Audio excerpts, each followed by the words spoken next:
In The Laws of Human Nature, best-selling author Robert Greene dissects the elaborate lies that people tell themselves. Taking readers through the laws or main motivations that govern human behavior, he shows that with a little extra effort and a dose of radical honesty, one can master the art of socializing, deepen relationships, and outwit rivals. Most people go through life understanding very little about the laws of human nature. They don't understand what drives other people, and more importantly, they don't understand themselves. Humans tend to lie to themselves, consistently spinning the events of their lives in the most flattering possible light. They repress their darkest desires, hide their flaws, and blame others when problems arise. They tell themselves false but convenient stories about the way that the world works. One problem with repression is that dark feelings rarely stay hidden. Instead, they leak out, and a careful observer can catch these leaks, even when they're subtle. Observing the careless flash of a facial expression, it becomes possible to discern another person's true nature. For example, if you ask individuals about someone they don't like, they might quickly grimace before covering the negative emotion with a smile. Being able to detect what people are trying to repress is a useful skill, both professionally and personally. A key tactic in understanding human nature is to always look beneath the surface of a given story. Words and actions that, upon first glance, don't make sense, become more understandable upon closer examination. People generally try to present themselves in a positive light. Every narrative should be questioned, especially when a story seems to conveniently omit difficult details. Regarding one's own life stories with a similar degree of skepticism can yield astonishing results, revealing the underlying causes behind one's own repeated mistakes. Most people don't realize how easily they are influenced. Even the most independent thinkers will have trouble resisting social pressures and the contagious emotion of a large crowd. Similarly, people have trouble recognizing the profound influence that their childhood experiences exert over their adult lives. Personalities coalesce at a young age, so early childhood can shape everything from romantic relationships to work habits. The good news is that these common mistakes and biases can be overcome. An important step is simply recognizing irrationality as a primal force. One can never assume that the explanation for a given behavior, whether it's someone else's behavior or one's own, is logical. Simply seeing irrationality for what it is loosens its grip over one's life. Another important tactic to understanding other people is to minimize emotional reactions.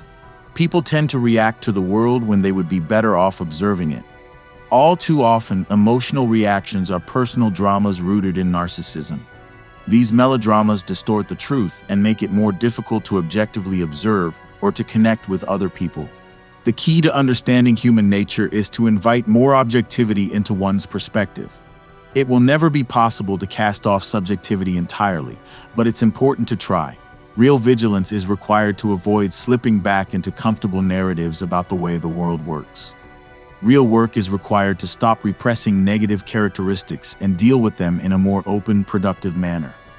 Deep psychological insight makes it easier to resist manipulative and destructive people and focus on what's important in life.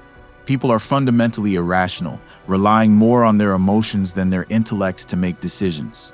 Many people falsely assume that their decisions are rational. In fact, most decisions are based on emotional responses or pre-existing biases. To reach a balance between emotionality and rationality, people must become aware of both low-level mood swings, which take place just below the conscious level, as well as highly inflamed emotional states. They should then attempt to exercise the part of the brain that relies on thinking rather than emotion. It is important to be aware of when personal bias also interferes with objectivity. Even in academic disciplines like psychology and economics, humans' inherent rationality was taken as a given for many years. Around 1980, psychologists Daniel Kahneman and Amos Tversky began publishing papers that turned psychology on its head by asserting that the thought processes underlying many decisions are in fact irrational. Their work eventually coalesced into a new field of study called behavioral economics. In Predictably Irrational 2010, Dan Ariely, one of Kahneman's mentees and a professor of psychology whose work focuses on irrational decision-making, examines these issues and their societal implications. One of Ariely's areas of study is how people decide to make purchases. People often believe that they make such decisions using pure rationality, but that's rarely the case. Early has found that most people determine the value of a given item or service through its context, rather than using an absolute value. For instance, a person might be willing to pay a different price for the same hamburger, depending on the restaurant and the price of other items on the menu. While a hamburger purchase is a trivial decision, the same logic or lack thereof may apply to more important choices in the insurance market or healthcare or finance. Early argues that policymakers and legislators need to understand how humans make decisions when they design systems. Too often, such systems operate on the false assumption that people will make purely rational decisions. Behavioral economists have found that people tend to make the same mistakes, unknowingly repeating the same errors in logic or relying on unconscious biases. By taking the time to understand the thought processes that drive those choices, governments and other entities can help push people towards making better choices. Nonverbal cues provide important information that a person may not wish to reveal. When people speak, they may or may not tell the truth. Therefore, it's useful to have other data points. Nonverbal cues are particularly helpful because they often reveal a person's true point of view, which may or may not align with what is said. Former FBI officer Joe Navarro is a body language expert who used his ability to read facial expressions and other body language to suss out spies and criminals for 25 years. He developed the skill naturally as an immigrant who came to the U.S. as an 8-year-old. In the Dictionary of Body Language 2018, Navarro shows readers how to translate expressions, signals, and gestures. For example, he points to the eyes as a particularly expressive feature. When people are alarmed or upset, their pupils become more narrow. They also begin to blink more frequently than the average rate of 18 blinks per minute. When people are comfortable and relaxed, their pupils expand. The way that people touch their eyes can be meaningful too. For instance, when something distressing happens, people might put their hands over their eyes as though they're trying to block out whatever is upsetting them. Curiously, this is a movement that isn't necessarily related to sight, since blind people in upsetting situations often make the same gesture. The position of the shoulders is a form of body language that many people can decipher intuitively. People tend to hunch their shoulders and slump when they're unhappy or pull back their shoulders in a moment of pride. A more subtle movement is one raised shoulder, which can indicate a lack of confidence. For instance, an eyewitness testifying on the stand during a criminal trial who raises a shoulder might be experiencing a moment of doubt or insecurity. In a leadership role, it's important that the leader's verbal and nonverbal cues match. Take, for instance, a military leader. A rousing speech wouldn't be likely to compel troops into battle if the leader's shoulders were slumped, which might convey fear or defeat. Cultivating a strong capacity for empathy strengthens and improves relationships. Empathy is an incredible relationship-building tool, but it can be harder to access in difficult relationships. It's easier to extend empathy to a friend than an annoying neighbor, for instance. Unpleasant people can be difficult to empathize with because strong feelings of frustration loom large in the relationship. In How to Be Happy at Work 2017, Anna McKee discusses 2 types of empathy to cultivate: cognitive and emotional. Cognitive empathy is the simple act of trying to imagine another person's point of view. McKee suggests trying to replace animosity with curiosity, contemplating what different factors drive that person's behavior. Perhaps a colleague is chronically late for meetings because he is a single father, or perhaps a friend hasn't called recently because she is under a lot of pressure at work. Emotional empathy takes this act of imagination a step further to try to find some aspect of the person that evokes feelings. Perhaps the single father who's chronically late for meetings has been dealing with the death of his wife.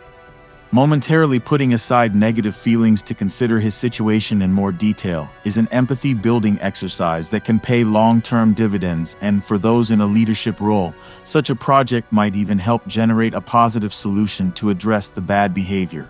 The key in developing these empathetic fantasies is that the goal is to access the other person's perspective. That is a different project than approving of that perspective or excusing it. Often, simply acknowledging that the other person's perspective exists is enough to move the relationship forward in a more productive way. This is why narcissists have a difficult time maintaining authentic relationships. Emotions are contagious. They can be transferred from person to person. Feelings have a viral quality. A strongly felt emotion can easily be imprinted upon another person or even transmitted to multiple people across a large group. Negative emotions like fear may be particularly communicable for evolutionary reasons, harkening back to a time when predators were a constant danger. In modern life, emotions aren't necessarily transmitted in person. They can go viral on social media platforms like Twitter. In 2012, in a joint study, Facebook and Cornell University put the theory of viral emotions to the test by manipulating Facebook users' news feeds and measuring their reactions. For some users, Facebook curated a positive news feed loaded with feel-good content. Other users had specially curated negative news feeds with sad or upsetting content. Researchers found that users with positive feeds were more likely to write positive posts. Users with negative feeds tended to write negative posts. Finally, users whose feeds were manipulated, whether the content was positive or negative, tended to post more than people whose feeds were not manipulated. Unwittingly, almost 700,000 Facebook users participated in this experiment. The company's terms and conditions covered its legal liabilities, but many onlookers felt that Facebook should have expressly asked participants for their consent.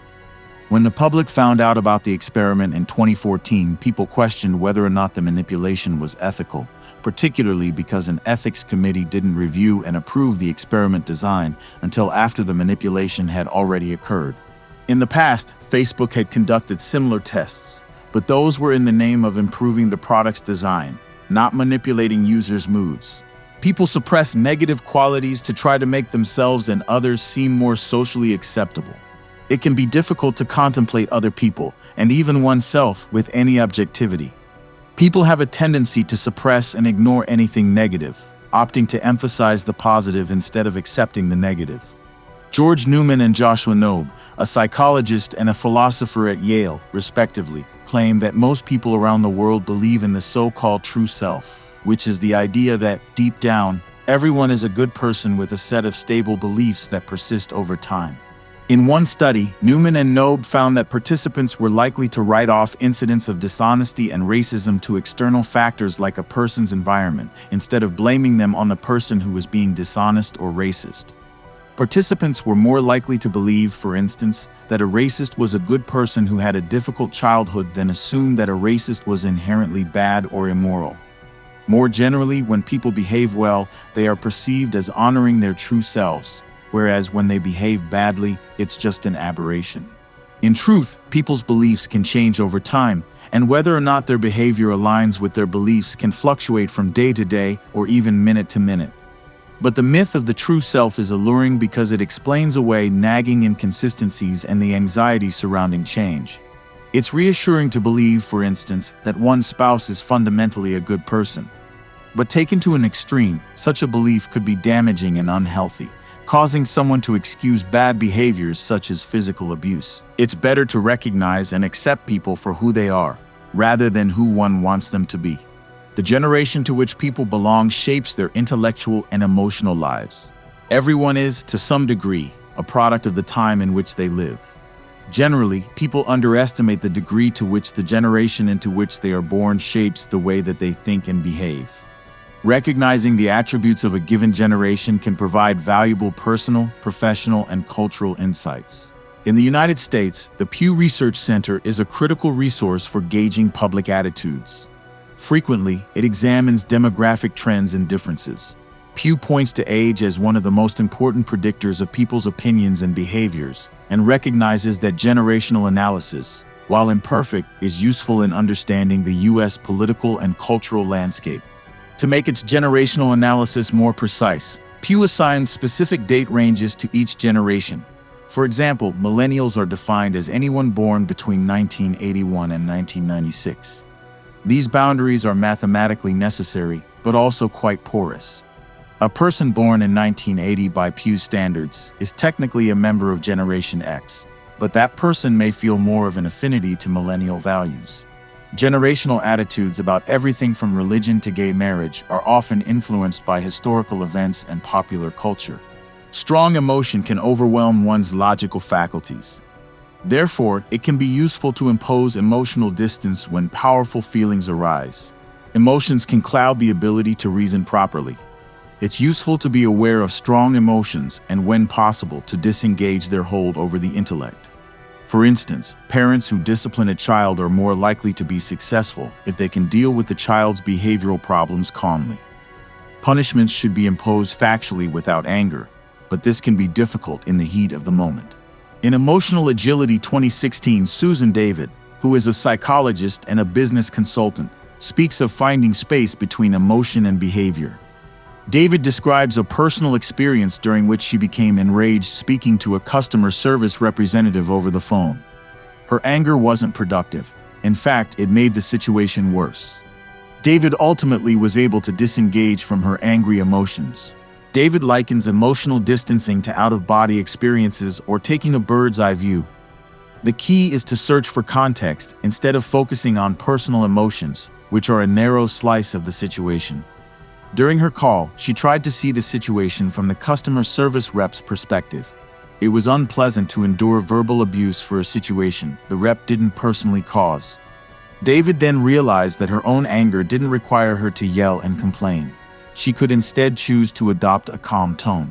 Often, people allow their emotions to guide their behavior, but emotions aren't always good guides. She recommends acknowledging emotion as a piece of information that forms a much larger picture. Every person's life should be fueled by a firm sense of purpose. It can be all too easy to drift through life without a firm sense of direction.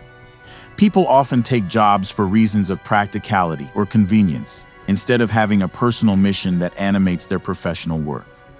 To be rich and meaningful, life must be animated by a sense of purpose.